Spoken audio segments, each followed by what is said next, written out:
Hello, everyone, and welcome back to Talk English Daily. Hello, everyone, and welcome back to Talk English Daily. I am Janie. And I am Alex. Today, we're digging into something that affects almost every single person who has ever signed an employment contract. Yeah, it really does. It is a huge topic. It is.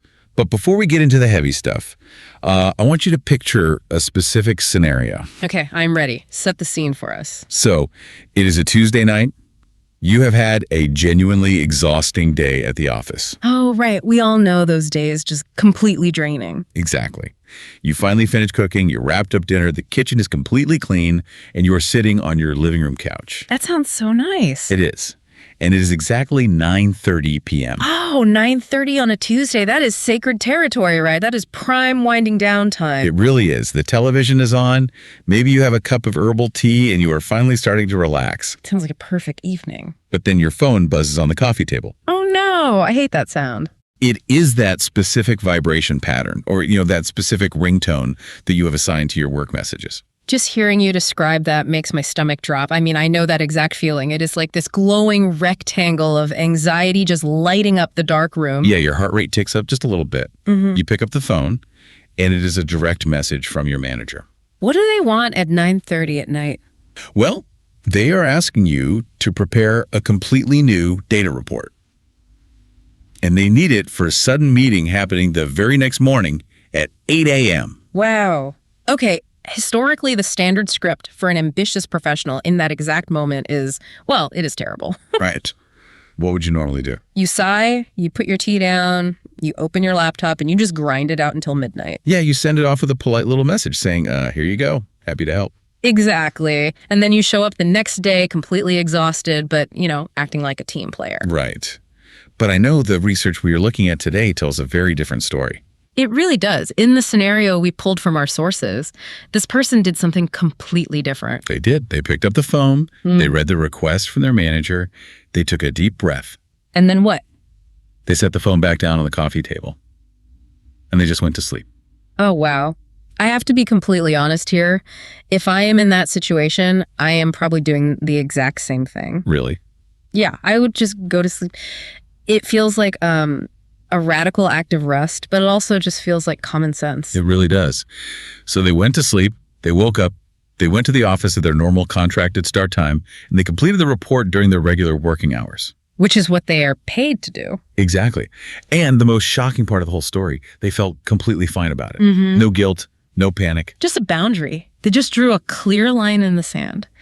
And that story perfectly captures what we are unpacking today. Hey, really quick, if you are enjoying our daily discussions, please take 1 second to hit that subscribe button on whatever app you are using right now. It helps our community grow, and it makes sure you never miss an English workout with us. We really appreciate it. Now let us dive back in. So the phenomenon we just described, ignoring that 9:30 p.m. message and just doing your standard hours, it is part of a massive global movement. Right. It started around 2022, and it is called quiet quitting. Quiet quitting. It is a phrase that has caused a massive uproar in management circles, Oh, definitely. It has sparked millions of conversations in break rooms all around the world. And it touches on something deeply real about the modern employer-employee relationship. It really does. This topic is also a fantastic English workout for professional vocabulary. Yes, it is. The words we use to describe our jobs, they are changing rapidly. We are going to master the crucial vocabulary that you, the listener, need to navigate the modern workplace. We are going to dissect the origins of this movement, analyze the competing viewpoints from both workers and management, and explore the underlying psychology. Let us start by looking at what this actually is. Yeah. Because the term quiet quitting is actually a huge misnomer. A misnomer means an incorrect or misleading name, right? Exactly. It is highly misleading. Quiet quitting does not mean leaving a job. Right. You're not actually quitting. No. It also does not mean sabotaging a company or being lazy. Based on the organizational psychology sources we have, it just means fulfilling your exact contractual obligations. Nothing more and nothing less. It means no answering after-hours emails. It means no taking on unpaid extra projects. And it means clocking out exactly on time every single day. It is basically the end of going above and beyond. Going above and beyond. That is a core phrase we need to define for our listeners. Yes. In English, to go above and beyond means to do much more than is required or expected. Like giving 110%. Quiet quitters are actively stopping this behavior. They are establishing a strict work-life balance instead. Which is so important. Work-life balance is the healthy separation between your professional career and your personal life. And that brings us to employee engagement. Human resources departments constantly measure this. Right. Engagement. It is an employee's emotional connection and cognitive investment in their work. Highly engaged employees, they naturally go above and beyond because they feel a deep alignment with the company mission. But quiet quitters, by definition, are disengaged. They are physically present, but emotionally detached. And they are protecting themselves by setting boundaries. Setting boundaries means clearly communicating what you will and will not tolerate. But this raises a huge question, does it not? What do employees actually owe their employers? I read a great analogy in the research about exactly that. Think about ordering a coffee. Okay, I love coffee. Let us hear it. You walk into a cafe, you look at the menu, and you pay $3 for a standard black coffee. It's reasonable. When the barista hands you that standard black coffee, you say thank you, and you leave. Right. You have your coffee. You do not stand there at the counter and demand that the barista also give you a free blueberry pastry. No, you would be considered incredibly rude if you demanded a free pastry just because you bought the coffee. Exactly. You paid for the coffee, you got the coffee, the transaction is complete. So the big question is, why do modern jobs expect the free pastry of extra labor? Yes. Why is the baseline expectation that if an employer pays for 40 hours a week, they should automatically get your weekends thrown in for free? That is the core friction right there. Workers are saying, I will give you the black coffee you paid for, but I am keeping the pastry for myself. But, doing exactly what you are paid to do is not a new idea. A medieval stonemason probably put his tools down the second the sun set. That is true. So why did this suddenly explode globally in 2022? Our research points to 3 massive interconnected reasons. The first is what economists call the Great Resignation. This happened right after the peak of the global pandemic in 2021. The pandemic forced a massive collective pause. Millions of people realized they had been overworking for years without any real fulfillment. Or adequate safety nets. People started quitting their jobs in record numbers. But not everyone can afford to just quit their job, right? Exactly. So for those who had to stay for financial reasons, the Great Resignation mutated into quiet quitting. They thought, I cannot afford to leave, so I will just stop caring so deeply. That makes logical sense. It is a survival mechanism. What is the second reason? The second driver is wage stagnation. This is a really critical piece of the economic puzzle. Right. Wage stagnation, meaning wages or salaries are not growing. Over the last few decades, salaries have failed to keep pace with the rising cost of living and inflation. So even if you get a small raise, if housing and food costs are rising much faster, your real purchasing power actually drops. Exactly. You are making less money, in reality, while everything costs more. And while wages stagnated, the demands of the job increased. Companies are constantly trying to do more with fewer people. So workers looked at this math and made a rational economic choice. They decided to lower their work output to match their actual financial compensation. It makes perfect sense when you look at the numbers. Yeah. But there was a third reason, right? Yes. The always-on culture. The mass adoption of smartphones and remote work completely dissolved the physical barriers between the office and the home. Your desk is literally inside your pocket now. Wait, I do not buy the technology argument completely. We were sold smartphones as the ultimate tool of liberation, right? That is true. The promise was that we could leave the office early, go to the park, and just answer emails from there. It was supposed to mean freedom. That was the marketing promise. But in reality, it created a 247 digital leash. A digital leash. That is a heavy way to describe it. Historically, clocking in and clocking out were highly physical acts. You literally walked through the factory gates. The environment provided the boundary automatically. When the factory whistle blew at 5 p.m., you went home. And the boss could not contact you because the technology did not exist. Right. But because those physical barriers are completely gone now, employees must artificially set boundaries. And having to actively ignore a message, like in our coffee table story, is exhausting. That mental load is incredibly heavy. Now, this debate has 2 very clear opposing sides. We need to look at both impartially. From the worker's perspective, This behavior is a vital defense mechanism against biological burnout.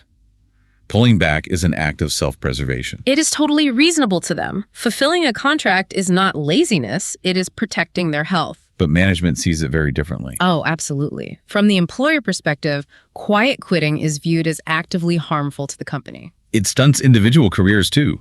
Promotions and advancement naturally go to those who show initiative and make themselves indispensable. If an emergency happens and every employee strictly says, that is not my job description, the company breaks under pressure. But there's a third position here coming from career coaches. What do they say? They argue that the core issue is a misalignment of expectations.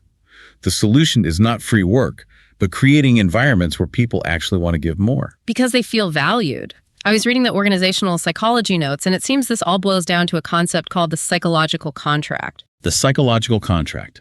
That is a great term.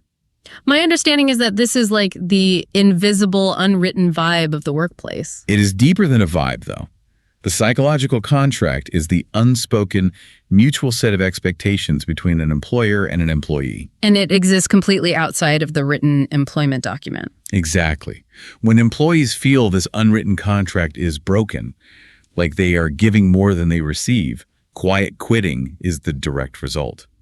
But if the psychological contract is unspoken, isn't it practically destined to be broken? How can you fairly negotiate something that neither side has actually put on paper? That is exactly why we need the right vocabulary. To navigate this fractured contract, workers and employers are relying on highly specific terms. And that brings us to a really important part of our discussion. How do we talk about this professionally? We are going to look at some practical workplace phrases.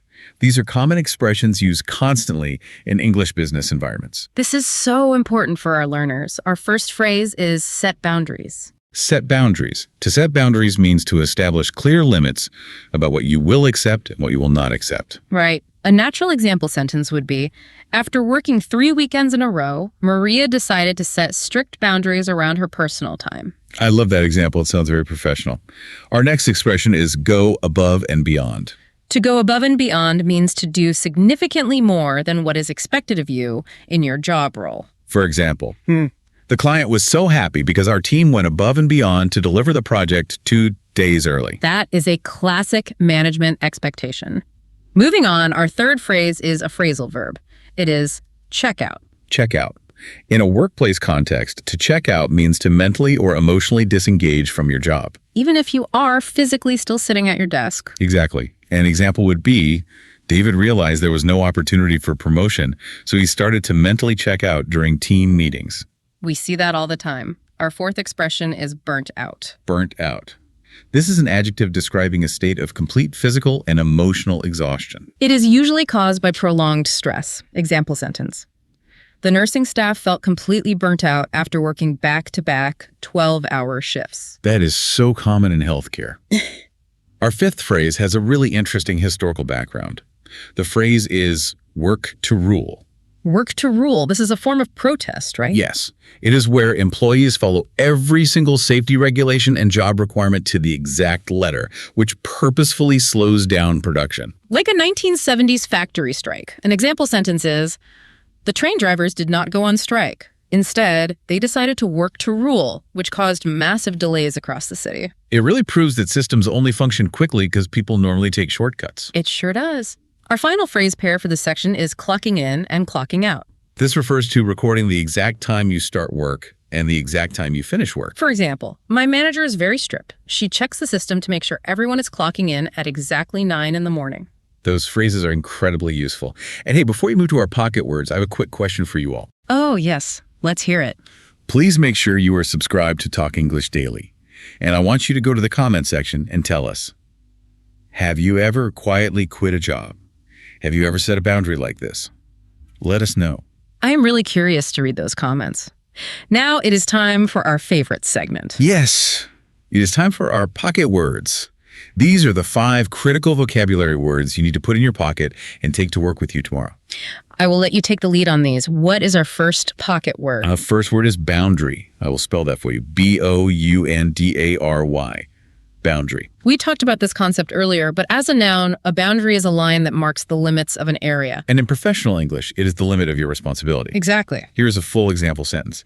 Setting a firm boundary regarding email communication after 6 p.m. improved her mental health significantly. Perfect. What is the second pocket word? The second word is engagement, spelled E-N-G-A-G-E-M-E-N-T.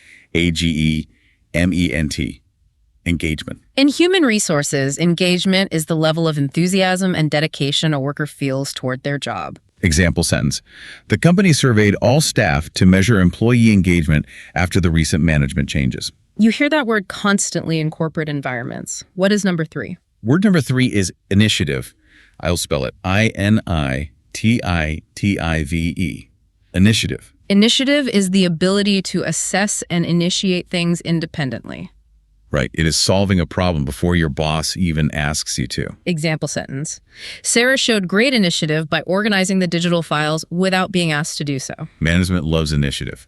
It removes a burden from their shoulders. Word number 4. Go ahead. Word number 4 is disengaged, spelled D-I-S-E-N-G-A-G-E-D. Disengaged. This is the opposite of engaged. It means emotionally detached or lacking interest. Example sentence. The manager noticed that Paul looked highly disengaged during the strategy presentation. It is a very polite corporate way of saying someone looks like they do not care. And our final pocket word. Our 5th word is compensation, spelled C-O-M-P-E-N-S-A-T-I-O-N, compensation. Most people think this just means money, right? They do. But in modern business English, compensation refers to everything you receive in return for your work. Salary, vacation time, health benefits, and flexibility. Exactly. Example sentence. When negotiating the new job offer, she asked for extra vacation days as part of her overall compensation package. Out of those 5 words, which one is your favorite? My favorite is definitely initiative. It is a powerful word. It describes a highly valuable skill, and being able to show initiative is usually the fastest way to advance your career. How about you? I think boundary is a close second for me. Learning how to politely communicate a boundary is basically a superpower in the modern office. It really is. And that connects perfectly to our next segment. It is time to learn how to communicate those boundaries smoothly. Welcome to the Smooth It Out segment. This is where we take common, clunky, or highly emotional phrases that workers use when they are frustrated, and we translate them into highly effective professional English. This is all about putting on corporate armor, right? Yeah. You want to make your point undeniable without sounding aggressive. Exactly.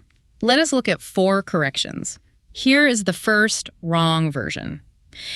Imagine you are angry about unpaid extra hours. You might say, I do not want to work overtime without pay extra. That sentiment is valid, but the grammar is clunky, and using I do not want makes it sound like a personal preference rather than a business boundary. Here is the smooth version.